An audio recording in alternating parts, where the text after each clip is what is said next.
चलो अपन residential status part B के कुछ क्वेश्चंस देखते हैं, और जो क्वेश्चन अभी मैं करवा रहा हूं सब एग्जाम में आए हुए क्वेश्चन है, ठीक है, ध्यान से देखते जाओ।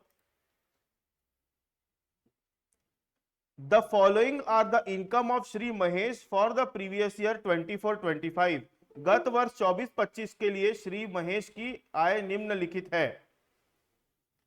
Income from salary received in India, ध्यान से सुनना, इनकम फ्रॉम सैलरी के बारे में क्या बोलता है, बात यही खत्म हो गई, आगे क्या लिखा है पढ़ने की जरूरत नहीं है। कोई भी इनकम अगर इंडिया में रिसीव हो रही है तो उसको क्या करते हैं, तीनों में लेते हैं। आगे क्या बोलता है, for services rendered in London ₹8,000, मतलब उसने काम कहाँ किया था, लंदन में, लेकिन सर्विस सर्विस जो किया है वहां किया है, लेकिन सैलरी कहाँ रिसीव हो रही है, तीनों में लेंगे, मतलब ओआर में, एनओआर में और एनआर में। तो अपन सबसे पहले काम कर लेते हैं, इस क्वेश्चन को सॉल्व करने के लिए एक कॉलम बना लेते हैं, टेबल बना लेते हैं।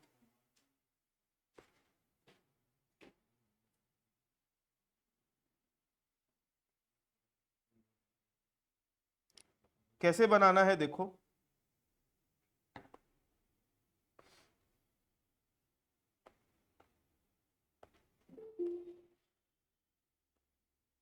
क्वेश्चन की रिक्वायरमेंट क्या है, पहले लास्ट लाइन पढ़ो, क्वेश्चन में क्या बोला गया है, क्वेश्चन में लास्ट लाइन में क्या बोला गया है, कंप्यूट ग्रॉस टोटल इनकम, तो आप हेडिंग में भी वही लिखोगे, कंप्यूटेशन ऑफ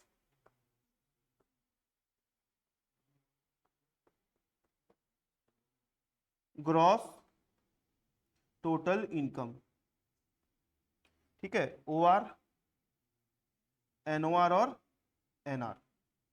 एक एक करके पॉइंट पढ़ते जाओ और उसका क्या ट्रीटमेंट होगा वो अपने को करना है। तो जैसे कि पहले पॉइंट अपन ने पढ़ा था सैलरी रिसीव्ड इन इंडिया, तो आपको कुछ नहीं करना है, पॉइंट नंबर 1 को एज इट इज कॉपी कर देना है। अमाउंट कितनी थी उसकी, तो 8,000, क्योंकि रिसीव्ड इन इंडिया है ना, तो तीनों में ले लोगे।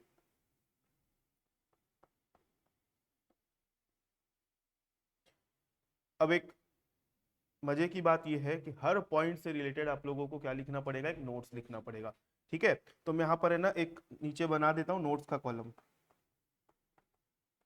पहला, सिंस, क्यों तीनों में टैक्सेबल हुआ, कारण क्या है, इनकम रिसीव्ड इन, तो सिंस इनकम फ्रॉम सैलरी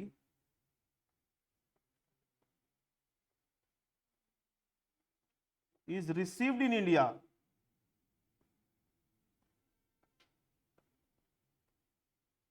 यहां पे मेन जो जोर देना है कौन से वर्ड पर देना है, हेंस इट विल बी या it is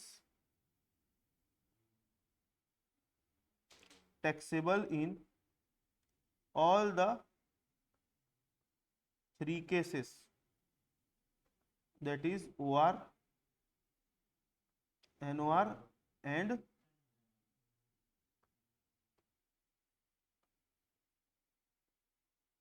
OR, NOR and NR, ये तीनों केस में टैक्सेबल होगा। ऐसे हर पॉइंट को लिखना है और ये चीज को आपको जोड़ देना है, हर पॉइंट से रिलेटेड एक्सप्लेनेशन देना है आपको। चलो नेक्स्ट पॉइंट क्या लिखा है पढ़ो, income from house property in Iran received in India, point को कॉपी पेस्ट, अमाउंट कितना था 1,000, तो तीनों में ले लो 1,000। सेम टू सेम पॉइंट यहां पर भी आप लिखोगे, बस यहां पे सैलरी के बदले क्या लिख देना, हाउस प्रॉपर्टी, क्योंकि ये रिसीव हो रहा है इंडिया में, इसलिए तीनों केस में taxable. Next point number 3, dividend from Indian company. एक बात बताओ, रिसीव्ड के बारे में कुछ लिखा है, एक बात बताओ, इंडियन कंपनी कहां होती है, इंडिया में ही होगी ना, तो जनरेट कहां से हो रही है, तो फिर रिसीव कहां हुई वो मैटर नहीं करता, ठीक है। तो ये तीनों जगह टैक्सेबल होगी, क्योंकि इसको हम क्या मान रहे हैं, एक्रूड इन इंडिया, ठीक है, एक्रूड इन इंडिया। कितना रुपए था, 2,000। अब इसका पॉइंट क्या लिखोगे, since dividend from income, dividend from Indian company is accrued in India, therefore it will be taxable in all the 3 cases, OR, NOR and NR, ऐसा। फोर्थ पॉइंट क्या बोलता है, interest earn and received in Bangladesh, कमाया भी वहीं पे और receive भी वहीं किया, और deposited in a bank there, वहीं बैंक में जमा भी कर दिया। तो ये इनकम ना तो इंडिया में रिसीव हो रही है ना ही एक्रू हुई है। तो लास्ट वाला पॉइंट क्या बनता है अपना, अदर। तो अदर वाले का क्या करते हैं, सिर्फ ओआर में लेते हैं। कितना रुपए था, 6,000, तो यहां लेंगे, ये दोनों में नहीं लेंगे। आगे फिफ्थ पॉइंट, ध्यान से सुनना। Profit of business established in Pakistan. देखो ये एक ऐसा बिजनेस है जो कहां चल रहा है। देखो बिजनेस की जब भी बात आएगी ना, तो आप लोग ध्यान से सुनना, पहले ये चेक करना बिजनेस इंडिया में है कि इंडिया के बाहर है। क्योंकि इंडिया में अगर कोई बिजनेस चल रहा है ना, तो उसकी होने वाली इनकम, उससे होने वाला प्रॉफिट एक्रूड इन इंडिया ही मानते हैं। कौन से बिजनेस की बात कर रहा हूं, जो बिजनेस इंडिया में चल रहा है उसकी बात कर रहा हूं। लेकिन मैं बात अब ये जो पॉइंट है उसमें समझा रहा हूं, ध्यान से सुनना। ये ऐसे बिजनेस की बात हो रही है जो इंडिया में नहीं है, इंडिया के बाहर है। तो इंडिया के बाहर अगर कोई भी बिजनेस चल रहा है तो उस बिजनेस का हमको कंट्रोल मैनेजमेंट देखना पड़ता है, प्रबंध एवं नियंत्रण देखना पड़ता है। क्या देखना पड़ता है, control and management. Control management अगर इंडिया में होगा ऐसे बिजनेस का, तो उसका प्रॉफिट दो जगह टैक्सेबल होगा। कहां कहां पे, ओआर और एनओआर में। और अगर कंट्रोल मैनेजमेंट भी इंडिया के बाहर होगा तो सिर्फ ओआर में टैक्सेबल होगा। इतनी बात क्लियर है। तो पढ़ो क्या लिखा है। Profit from business established in Pakistan deposited in a bank there, this business is controlled from India. India से कंट्रोल हो रहा था, तो इसकी इनकम को दो जगह लेंगे और एक जगह नहीं लेंगे। लेकिन आगे एक लाइन लिखी और पढ़ो। Out of ₹20,000 a sum of ₹10,000 is remitted to India, ₹20,000। ₹20,000 मतलब ये इसका पॉइंट है ना। बोलता है कि उस बिजनेस से प्रॉफिट 20,000 का हुआ था, जिसमें से 10,000 इंडिया में भेजा। मैंने रूल में कहीं पे भी भेजने के ऊपर टैक्स वाली बात करी है क्या, तो कभी भी रेमिटेड या ब्रॉट लिखा हुआ दिखेगा क्वेश्चन में, रेमिटेड या क्या लिखा हुआ रहेगा, तो उस लाइन को आप काट देना, पढ़ने की जरूरत नहीं है। अब पढ़ो वापस से क्या लिखा है। Profit from business established in Pakistan deposited in a bank there, this business is controlled from India, ₹20,000। Control management India में था। रेमिटेड वाले पॉइंट को ध्यान नहीं देना है, तो इसका क्या करेंगे, पॉइंट को एज इट इज लिखो। 20,000 दो में जाएगा, ठीक है। चलो पॉइंट नंबर 5वां का एक्सप्लेनेशन लिख दूं क्या। Since profit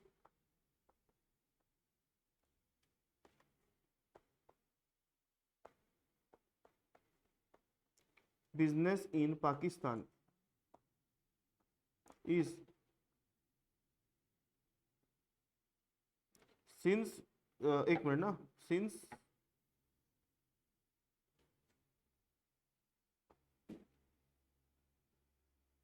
business business from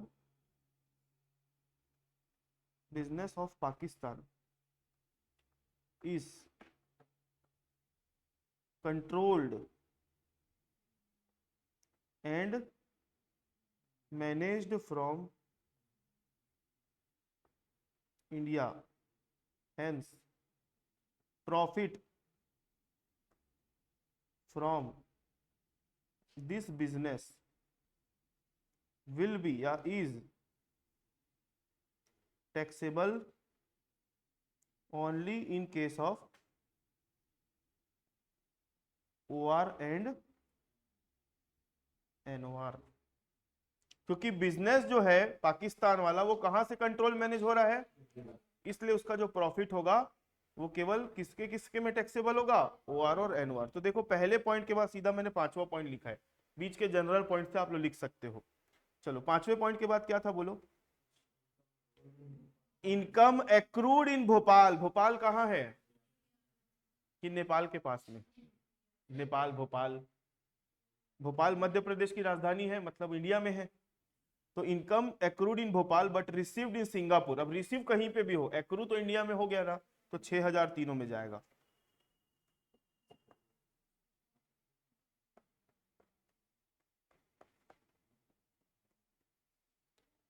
आगे last point, income from agriculture in England, it is all spent on the education of children in London. Agriculture income हुई इंग्लैंड से, अगर इंडिया से होती तो एग्जाम्प्ट, ये कहां से हुई है, इंग्लैंड से, और ये वहीं के वहीं उसके बेटे के ऊपर खर्चा भी कर दिया गया, कितना रुपए, 5,000, तो क्या करेंगे इसका? रिसीव्ड के बारे में कहीं लिखा है? मतलब इनकम रिसीव तो नहीं हुई है, ना ही एक्रू हुई है, तो क्या करेंगे, एक में लेंगे, दो में नहीं लेंगे।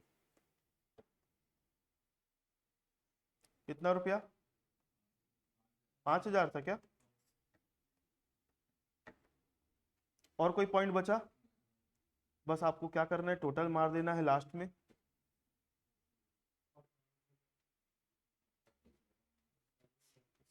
ग्रॉस टोटल इनकम कितना कितना आता है, बोलो पहले वाले का।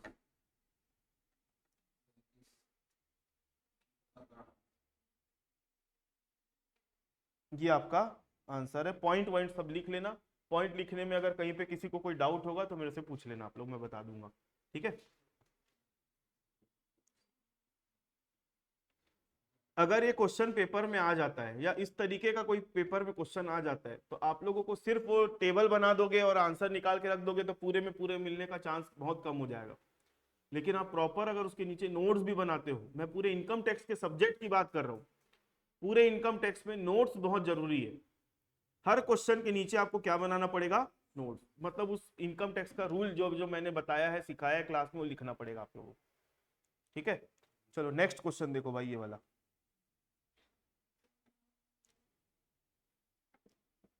The following are the incomes of Shri Deepak for the previous year 24-25। Question की लास्ट रिक्वायरमेंट पढ़ लो, क्या बोल रहा है, compute his gross total income if he is OR, NOR और एनआर। मतलब क्वेश्चन में 3 कॉलम बनेंगे। चलो एक एक करके पॉइंट देखते हैं। डिविडेंड फ्रॉम इंडियन कंपनी, क्या करेंगे इसका, तो टिक लगा दूं, डिविडेंड फ्रॉम इंडियन कंपनी तीनों में। Profit from business in Japan, अब ये बिजनेस तो है बाहर, कंट्रोल मैनेजमेंट के बारे में कुछ नहीं लिखा है, लेकिन आगे क्या लिख दिया है, तो रिसीव्ड इन इंडिया, मतलब दिमाग नहीं लगाना है, तीनों में ले लेंगे। क्लियर है। Income from business in Pakistan deposited in a bank there, this business is controlled from India, तो क्या करेंगे, 2 में लेंगे, 1 में नहीं लेंगे। Profit from business in Indore controlled by London head office, Muskan क्या करेंगे इसका,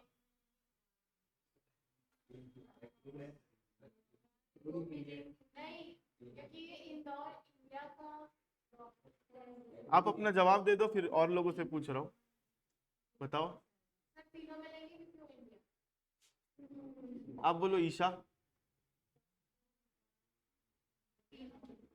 आप फैजिया, 2 में आएगा। आप आप आप आप टिकेंद्र, आप अरे दीदी, ये बिजनेस कहाँ चल रहा है, इंदौर कहाँ है, बेंगलोर के पास में, और बेंगलोर कहाँ है, इंडिया में। मतलब ऐसा कोई सिटी का नाम आया तो आप इंडिया के बाहर कर दोगे उसको।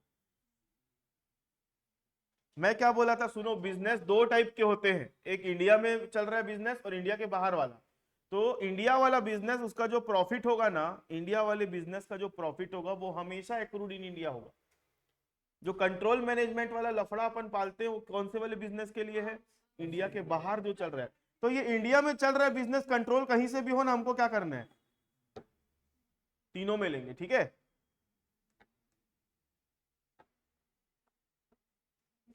आगे, बस ये पॉइंट बहुत इंपॉर्टेंट है, देखते जाओ भाई। Interest received from a non resident, पहले तो आप लोग रूल निकाल लो भाई, क्योंकि रेसिडेंशियल स्टेटस वाला रूल निकाल लो। इसमें जो नोट नंबर अपन 1 लिखे थे ना, इंटरेस्ट ऑन लोन, रॉयल्टी और फीस फॉर टेक्निकल सर्विसेज, ये वाला।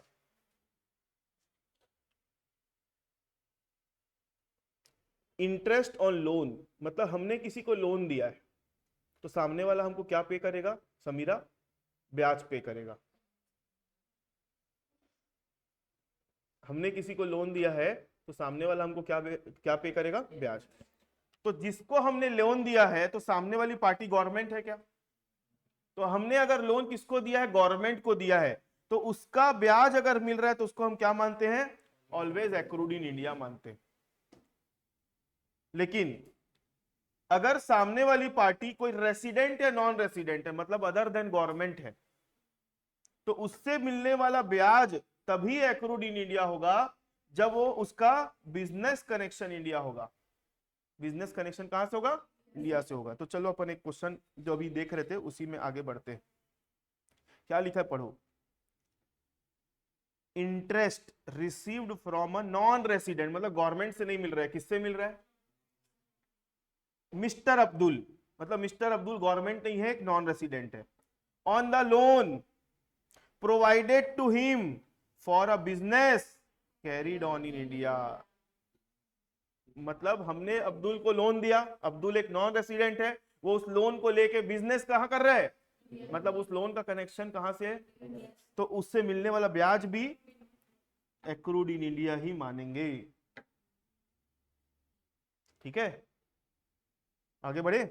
और ये business carried on outside India लिख देता तो एक्रूड इन इंडिया नहीं मानते, सिर्फ एक में ही आता। हाँ, आगे। Income was earn in America. Income कमाए कहां पे? रिसीव भी कहां हुई? कमाए भी अमेरिका में, रिसीव भी अमेरिका में, बाद में लेकर इंडिया आए। तो मैं बोला था कि अगर ब्रॉट या रेमिटेड लिखा रहता है तो उसको काट दे करो, मत पढ़े करो। ब्रॉट या रेमिटेड वर्ड लिखा रहेगा, ब्रॉट मतलब क्या होता है? लेकर आना। रेमिटेड मतलब क्या होता है? भेजना। तो भेजना और लेकर आना के ऊपर टैक्स नहीं लगता। टैक्स किसके ऊपर लगता है? कमाया मतलब एक्रूड के ऊपर और रिसीव्ड के ऊपर लगता है। आगे। हाँ हाँ, ये ओआर में जाएगा। अब ध्यान से सुनते जाओ। एग्जेम्प्टेड इनकम की लिस्ट खोल लो। हेलो भाई, क्लास ले रहा हूँ, लगाता हूँ। क्लास ले रहा हूँ ना भाई, रुको ना।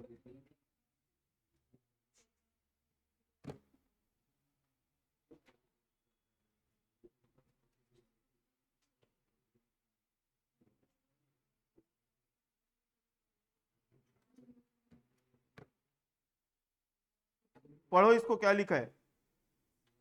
Share of income from Indian partnership firm क्या होता है? एग्जेम्प्ट होता है। क्यों एग्जेम्प्ट होता है? सुन लो। ये एक पार्टनरशिप फर्म है, इसके अंदर पार्टनर लोग काम कर रहे हैं। फर्म जो भी पैसा कमाती है, मान लो फर्म ने 1 लाख रुपए कमाया, एक एग्जांपल ले रहा हूं, फर्म ने कितना कमाया, और उस 1 लाख के ऊपर टैक्स भी किसने दे दिया? फर्म ने। तो अब बचा कितना? मतलब वो 1,90,000, 1 लाख में से 10,000 जाके 90,000 बचा, तो वो टैक्स पेड इनकम थी। अब ये 90,000 है ना, मान लो तीनों पार्टनर का रेशियो कितना है? 1:1:1 है, तो 30,000 तीनों भाई के बीच में बढ़ जाएगा। तो इनके हिस्से में जो 30,000 आया उसको हम बोलते हैं share of partners from partnership firm. Share of profit, क्या लिखा है पढ़ो, share of income from partnership firm, Indian partnership firm. तो ये ऑलरेडी टैक्स पेड होता है, इसलिए इसको क्या मानते हैं? एग्जेम्प्ट। इसके ऊपर टैक्स दोबारा नहीं लेती गवर्नमेंट, किसी भी इनकम के ऊपर 2 बार टैक्स नहीं लेती गवर्नमेंट। ठीक है, तो इसलिए एग्जेम्प्ट होता है। तो इसको क्या करेंगे भाई? राशिद कहां पर लेंगे? कहीं पर भी नहीं लेंगे। ठीक है, आगे। Income from house property in India received in America. Income from house property in India received in America बोल रहा है, तो इंडिया में रिसीव नहीं हो रहा है। हाउस प्रॉपर्टी कहां है? तो एक्रूड इन इंडिया हो गया, तीनों में लेंगे। अभी तो है ना, आप लोग बहुत क्लियर कट हो, मतलब मस्त आंसर दे रहे हो। एग्जाम में ना इसी चीज को आप लोग कुछ ना कुछ गड़बड़ करके आओगे। हाँ बोलो।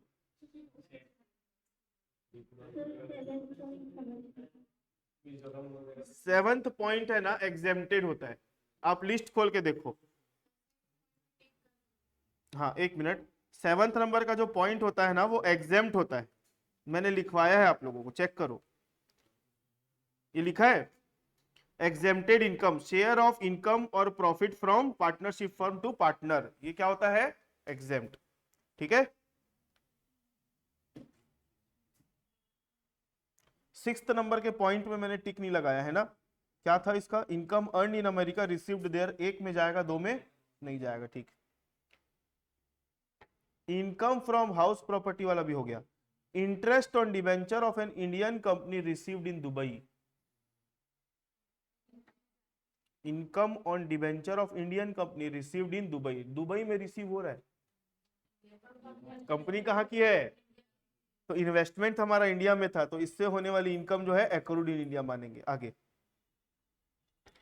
Capital gain on sale of agriculture land situated in Ajmer urban area. हाँ, एग्रीकल्चर लैंड बेच रहे हैं, उससे हमको कैपिटल गेन हुआ। सुन लो मेरी बात, सुन लो सुन लो। ओ भाई, एग्रीकल्चर लैंड है ना, दो टाइप की होती है, एक होती है अर्बन, एक होती है रूरल। रूरल एग्रीकल्चर लैंड को बेचोगे तो उससे होने वाला कैपिटल गेन जो होगा वो क्या होता है? ये अर्बन एरिया वाली एग्रीकल्चर लैंड है, इससे होने वाला कैपिटल गेन क्या होता है? टैक्सेबल। क्यों एक में जाएगा, दो में? अजमेर कहाँ है? राजस्थान में है भैया Ajmer. Capital gain on sale of agriculture land situated in Ajmer urban area लिख दिया है, मतलब तीनों में जाएगा। अर्बन नहीं लिखा रहता तो आपको फिर एजम्पशन नोट डालना पड़ता। हाँ, अर्बन ही मान लेते। ठीक है, तीनों में आएगा। रूरल अगर लिखा रहता रूरल तो तीनों में नहीं आता, एग्जेम्प्ट हो जाता वो। क्लियर है? बन जाएगा क्वेश्चन। तो मैंने इसे टिक मार दिया तो आप लोग समझ जाओगे ना भाई कि कॉलम खींच के पूरा बना के बताओ। चलो नेक्स्ट क्वेश्चन में आ जाओ।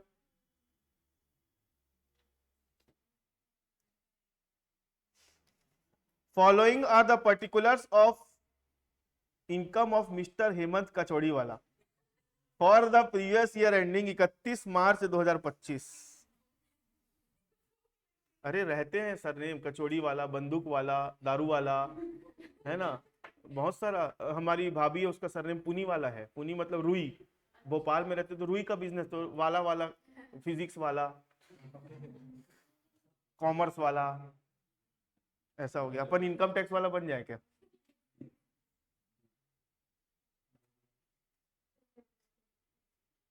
कचौड़ी नाम सुन के समीरा को भूख लग गई। चलो आगे बढ़े। Income from house property in Canada ₹10,000 which was deposited in a bank in Canada. Out of this ₹4,000 were remitted to India। ये तो काट दिया करो, रेमिटेड रेमिटेड लिखा रहता है ना, तुरंत काट दिया करो इसको। क्या करेंगे? ये ऐसी इनकम है ना तो इंडिया में कमाए ना ही इंडिया में रिसीव हुई, तो क्या करेंगे? केवल OR में लेंगे, दो में नहीं लेंगे। रॉयल्टी रिसीव्ड इन इंडिया,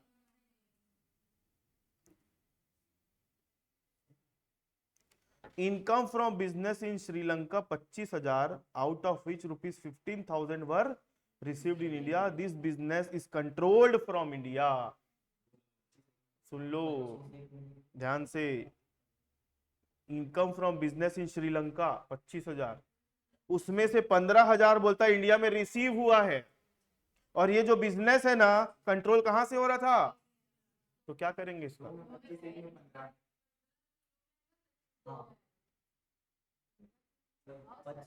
मैं बता रहा हूं, सुनो सुनो। टोटल उस बिजनेस का प्रॉफिट कितना हुआ था?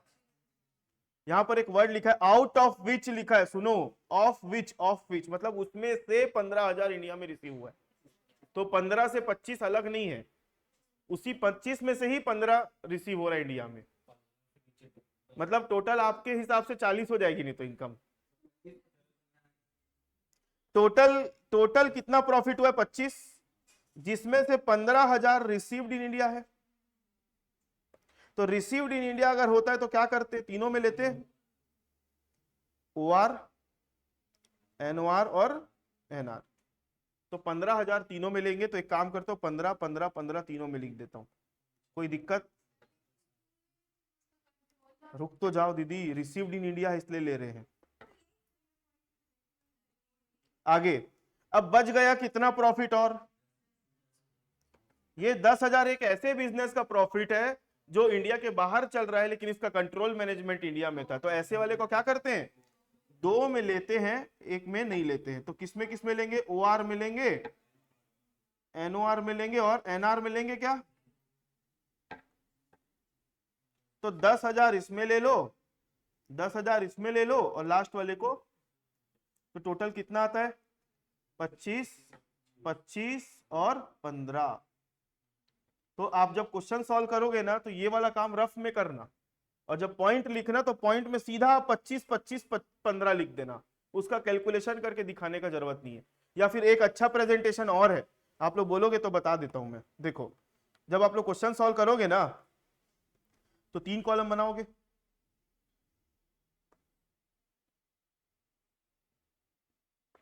तीन कॉलम बनाओगे, एक किसका, ओआर का, एक एनओआर का और एक एनआर का। तो यहां पर लिखोगे पूरा वही वाला पॉइंट। तो इसमें लिखना, पहला बुलेट बना के, रिसीव्ड इन इंडिया, कितना है रिसीव्ड इन इंडिया वाला, 15,000, 15,000 और 15,000। और दूसरा वाला क्या था, control and management in India, तो इसमें कितना आएगा, 10, 10 ऐसे लिख देना। ऐसा भी करोगे तो गलत नहीं कहलाएगा, ठीक है। या फिर आपकी मर्जी, आप दोनों को जोड़ के 25, 25, 15 भी लिख देना तो भी आ जाएगा। आंसर तो आ जाएगा, लेकिन दिखाने का अलग अलग तरीका, आपको जैसा ठीक लगे वैसा कर लेना, ठीक है, जो ठीक लगे आप लोगों को। आगे बढ़ जाए, next, income from investment in Paris ₹10,000। Paris कहाँ है, पेरिस, ये भनपुरी के पास में, हाँ,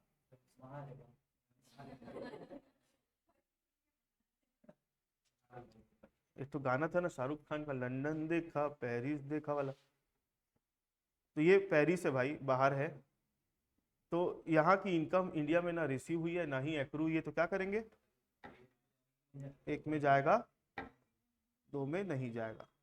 आगे, interest received from a non resident ₹5,000 against a loan given to him to run a business in India, वो एक्रूड इन इंडिया वाला। तो कनेक्शन फ्रॉम इंडिया आ रहा है, तीनों में ले लेंगे। अगर बिजनेस इंडिया में नहीं होता तो नहीं लेते। आगे, कुछ नहीं लिखा रहेगा तो मतलब अदर मानते, अदर, हाँ, ऐसा कंफ्यूजिंग वाला पॉइंट नहीं आएगा Surya. Royalty received outside India, ध्यान से देखो, रॉयल्टी जो है रिसीव कहां हो रही है, किससे रिसीव हुई। मैं रूल आप लोगों को 3 चीज के बारे में बताया था, सेम रूल, एक इंटरेस्ट ऑन लोन के बारे में, रॉयल्टी और फीस फॉर टेक्निकल सर्विसेज, तीनों के लिए सेम रूल था। Royalty received outside India from a resident for technical services given to run a business outside India, business भी इंडिया के बाहर था, रॉयल्टी भी रिसीव बाहर, तो अदर में लेंगे। अगर ये ए के बदले यहां पे गवर्नमेंट लिखा रहता तो चाहे वो इंडिया में रिसीव हो मत हो, एक्रूड इन इंडिया मानते, ठीक है। एक में जाएगा, दो में नहीं जाएगा। आगे, income from business in India 40,000, this business is controlled from America, आप बताओगे,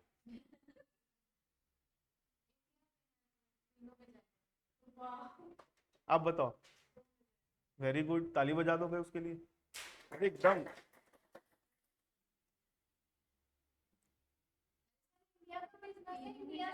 आप बताओ प्रियांशु, हाँ, क्यों तीनों में आएगा, बिजनेस कहां है दीदी,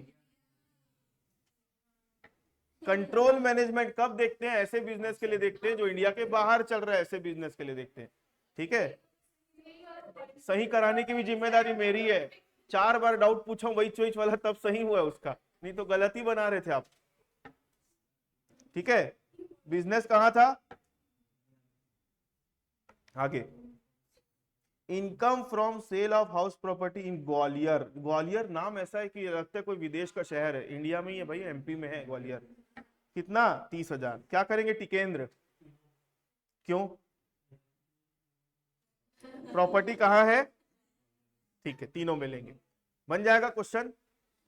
ठीक, मेरी बात सुन लो।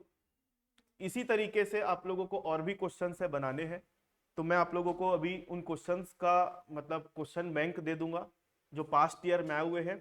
अब नेक्स्ट क्लास में है ना, मैं पार्ट ए पढ़ाऊंगा आप लोगों को रेसिडेंशियल स्टेटस का। ठीक है, पार्ट ए पढ़ लेंगे ना तो फिर पार्ट ए और पार्ट बी का मिक्स क्वेश्चन भी आता है, तो ये अपन देखेंगे नेक्स्ट क्लास में।